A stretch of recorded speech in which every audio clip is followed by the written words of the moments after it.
Welcome to my parlor. oh, I mean, uh, Welcome, traveler, to the Hidden Corner Finds. I am Joanne, and this is my humble store. Pull up a chair, stay a while, make yourself at home. What? Oh, you want to know what I'm selling? Everything and anything. In short, I have a passion for. Ugh, why did it just blink me? All I said was, I have a passion for picking, I said. Yeesh. You can't say anything on YouTube these days without this censorship. Anyways, as I was saying, I have a passion for picking. For me, there is nothing more satisfying than finding a unique and forgotten item and uniting it with someone who will really appreciate it for years to come.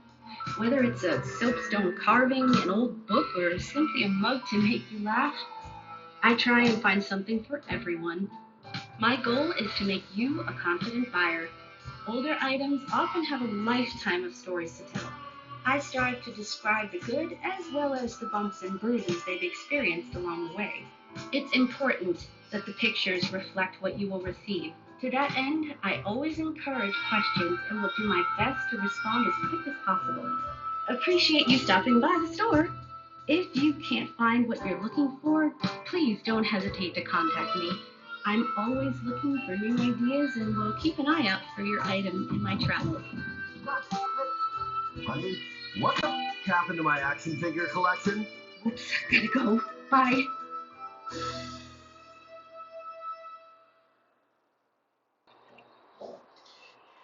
And welcome back to Toy Thursday with Johnny Tiger on Thursday, April 4th, 2024. Uh, incidentally, April 4th is like a Kids' Day in Taiwan, I believe in China as well. We actually have a day where you celebrate children. I guess, it's kind of like Halloween without the goblins and ghosts, but a lot of toys, a lot of candies, very joyful occasion, I remember, from my misbegotten childhood. Um, but today we're going to celebrate something else. We're going to actually celebrate International Rats Day. Uh, so, fair warning, if you are triggered or squeamish about rats, you might want to turn away from the screen and just like skip this episode because, yeah, Rats Day. I'm going to be showing rats. Okay? So, fair warning, we're going to bring our little friends in three, two, one. So we are looking at a lot of rats.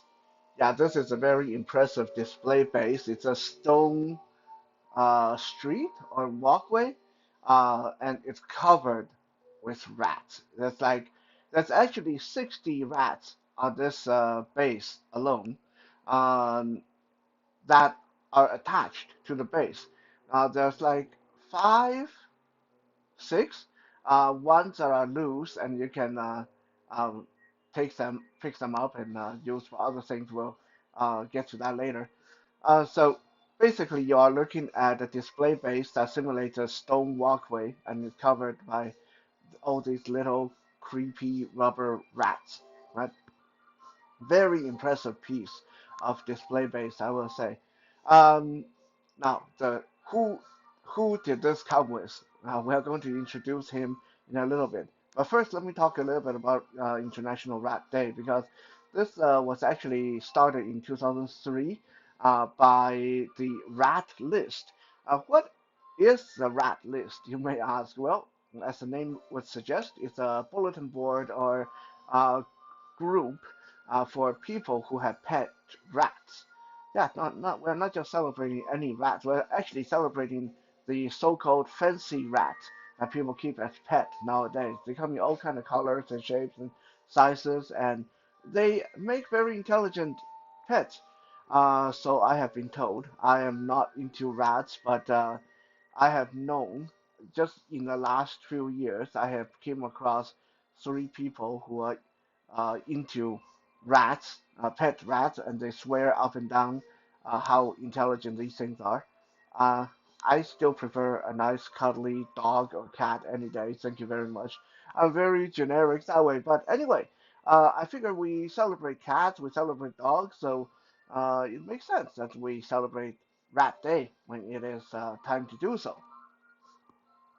Um, so this space actually come with our figure of the day. It's not very often that I can use the base, the display base alone to open the show, but this is one of those instances where the base itself is such an impressive piece of work that it does just fine opening the show.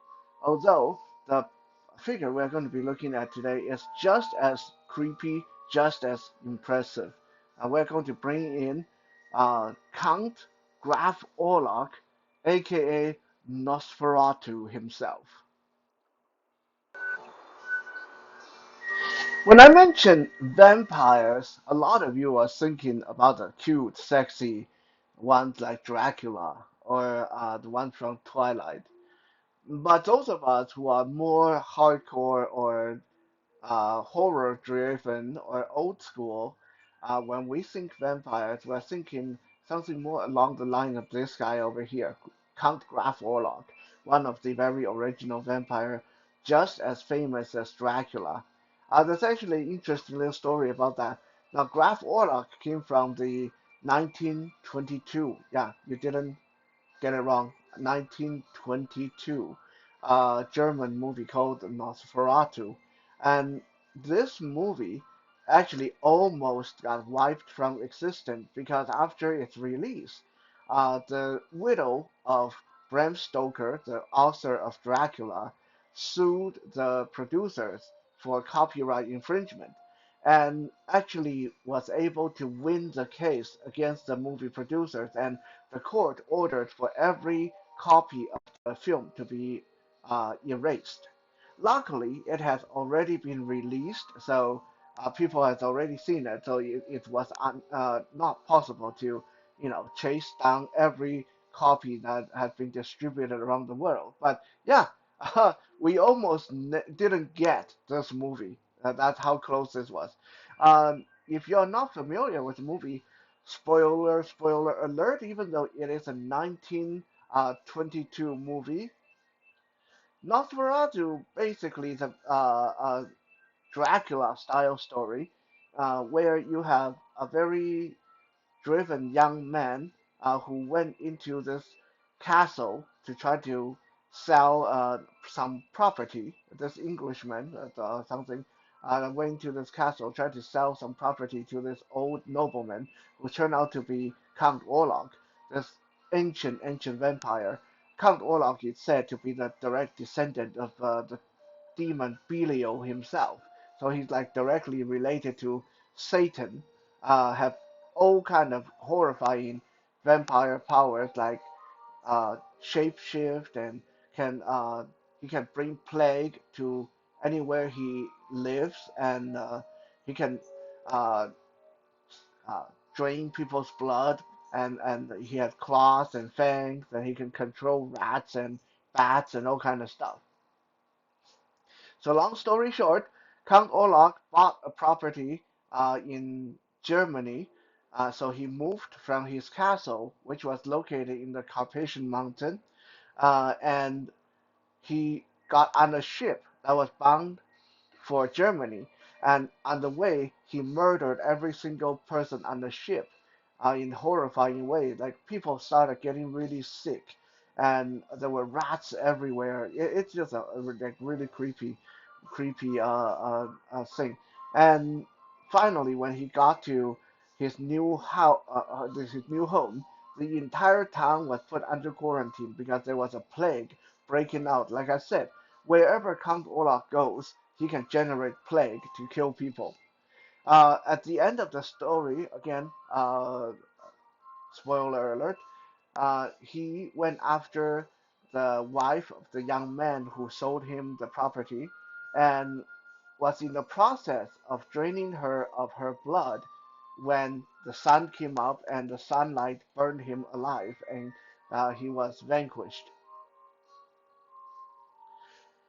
This very interesting action figure of Graf Orlok that we are looking at is an old action figure. This one came out in year 2000 and was made by a company called Aztec Toys. Aztec Toys was actually formed by another company that was very famous at the time called Art Asylum.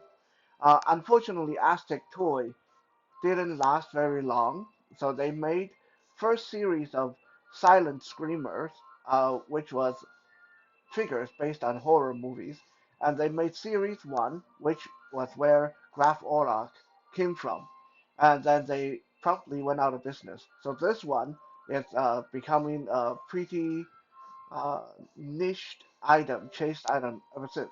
Um, it's quite amazing, really. Considering this was from 2000, this probably cost, if I remember correctly, I only spent $11 for this guy, and you get like a 7 inch, almost 7 inch. It's kind of hard to say how tall he is. I think he's like taller than 6 inch, but because he can't stand straight.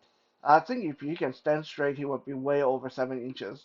So you get a pretty sizable figure. I mean, he's really skinny. You get a pretty sizable figure, and on top of that, you get this massive display base with a back wall, this stone wall, simulates the mental asylum that was part of the story. There was one scene in the story where Count Orlok went to visit an inmate at the asylum, and I think that guy was turned into his sidekick or his assistant or some crazy stuff like that. It's been a long time since I read the story, uh, so anyway, we have this 7 inches tall stone wall. Well, it's plastic, but it's simulates a stone wall. Um, with iron bar on the top, sort of simulate the bars and the cell window of the asylum. Okay, so this is a backside. This is basically the inside of the cell, and then we turn this around and we get the actual display base where you already seen it with this sidewalk or stone walkway covered in rats leading up to the wall. This is just one amazingly creepy and well made display base. It's 7 inches tall and 6 inches wide, 6 inches deep. Okay, so like I said, the figure itself is pretty okay size, and then this display base with all these rats and stuff like that, it's a very detailed and large display base, worthy of what we see from Diamond Select. And the figure itself, okay, comparing to figures today, this is not very articulated, but the head move left and right, shoulder move in, out. He can give you a hug. He can raise his arm up. Huh? His elbows hinges, so he can do bicep curl. And his wrist turns, and his legs swivels where they come out from the bottom of his tunic. Okay. Now, since his legs kind of stuck in that really weird striding forward, lunging forward position, you can't change his pose much. But just with these arms alone, you can accomplish some really cool, horrifying uh, poses, like wide open arm raised above the head, ready to strike, arm reaching forward, ready to grab. Yeah, you can do quite a bit with these arms. And again, for a figure from 2000 and only cost like $11, this was amazing. Like this was way better than what McFarlane or NECA were doing around that time. And the details on the figure is also very amazing that the unlike Dracula or other good-looking vampire, there's nothing cute or sexy about Count Orlok. This is what a vampire should look like, in my opinion. This is what death should look like. Okay, when he bites you, you are not going to turn into another sexy vampire. When he bites you and drink your blood, you go bye bye. You die. That's it. And there's nothing cool about it. And he looks like a skeletal corpse inside a tunic. Like all these wrinkles on the back of the tunic, the stitches, the front of the tunic, the also it's a how skinny his arms are, and it's creepy with his long jagged nails, blue veins on his skin, and this rat-like face with pointy ears, bald head, black eyes, and jagged fangs. His clothes is primarily like black, blue, gray, brown, white, um, and his body, for the most part, has this uh, darker wash to make him look dirtier. And what's really cool with this guy that I don't get benefit from, but if you guys ever track one down, check this out. If you place him under the sunlight, his color changes to a dark purple, almost like he's burning under the sunlight, like the vampire in the movie. That is like so cool, especially for $11 action figure. That's crazy. Okay, now even the display base is very well engineered. Like I said, there's 60 rats attached to the base, and then there's a handful of these little loose rats that you can pick up and hang on the wall. Or what I like to do is I like to put them in his hand like that, like that. He's holding onto a rat like that. Huh? Extra creepy. Okay, and in addition to that, there's also two ways to attach him to the display base. If we look closely at the display base, there are footprints, two sets of footprints. So you can display him walking away from the wall. You can pose him like he's moving away, facing away from the cell, like he is now. Or you can pose him like he's facing the cell. You can pose him like he's facing the cell and having a conversation with somebody inside the cell, like this. That's that is good engineering. Okay, that's like good toy making right there to give people that kind of option. So even though because it's an old figure and there's not much I can do with the pose, because his legs are permanently stuck in this lunging position. This is such a good figure. And I can't believe how amazing or how uh, well made this was, especially for the early 2000s. It's crazy the kind of figure that we were getting back then. That was really truly the golden age of action figures. Um, I guess I can do a quick size comparison with this guy, but because he can't stand up straight, so size comparison is going to be a little bit wonky. But let's just grab the Captain America quickly, our trusty Captain America, golden standard of size comparison for a 60-inch figure. So here's Captain America coming to vanquish a vampire. Okay, so standing next to each other, they're very comfortable actually. Captain America is obviously beefier, but they're about the same height. And general size-wise, even though Captain America is beefier,